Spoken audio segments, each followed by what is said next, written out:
just regular scholars, like exemplary, right? We have persons that have contributed to significant change for the human circumstance and condition globally, coming from 84 square miles, 34 square miles, 20 square miles, even 2 square miles.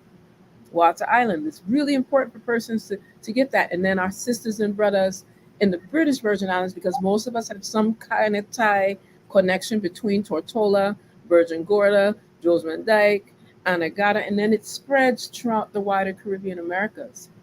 So that way, the minute we start asking about our grandparents and our great great grandparents, it will keep us in a very wide space so that we actually are more global than sometimes we even believe we are, while still being grounded in the greatness and the richness of this space we know as the Virgin Islands. And I want to highlight that Virgin Islands of the United States. Our legal name, according to the Revised Organic Act of 1954, that's still in effect.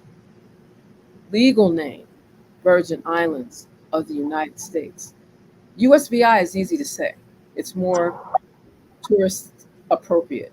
However, our Yeah. legal name is Virgin Islands first of the United States afterwards. I just need people to get that clarity so that when people think about the Virgin Islands, that you recognize Caribbean people, predominantly people of African ancestry, a large population tied to indigeneity and Native Amerindian culture and traditions, grounding this space. Very spiritual, very sacred space. Need to highlight that. So don't get twisted on just sand, sea, sun, and fun. There's a whole realm of greatness around the arts and sciences that govern the universe that are connected to this space. So that's why when we're speaking about some of these things and we highlight some of these conversations, we're saying it. And people may think, oh my, they're a little bit on the rabble rouser side. I'm going to take that as a compliment. I'm sure they had names for people like Nelson Mandela too. I'm sure they had names for people like Martin Luther King, Malcolm X. See where we're going? Reverend Edward Wilmot Blyden, Ruby Rouse. I'm just saying, we could say some names. Marianne Golden Christopher. We could say some.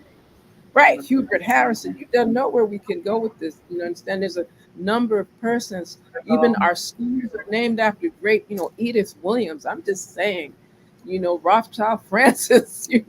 I mean, there's people right here in the Virgin Islands that made such an impact on global affairs. People forget that someone from small space like St. Croix, and I keep coming back to Hubert Harrison for a couple of reasons, because people think of him as just being radical and a philosopher, and they used to call him Black Socrates. That's not an easy title to hold. When someone, when a community refers to you as a Black Socrates, in terms of his philosophy and his ability to speak and have skills in journalism, and that he took time to teach a very great one how to speak in public.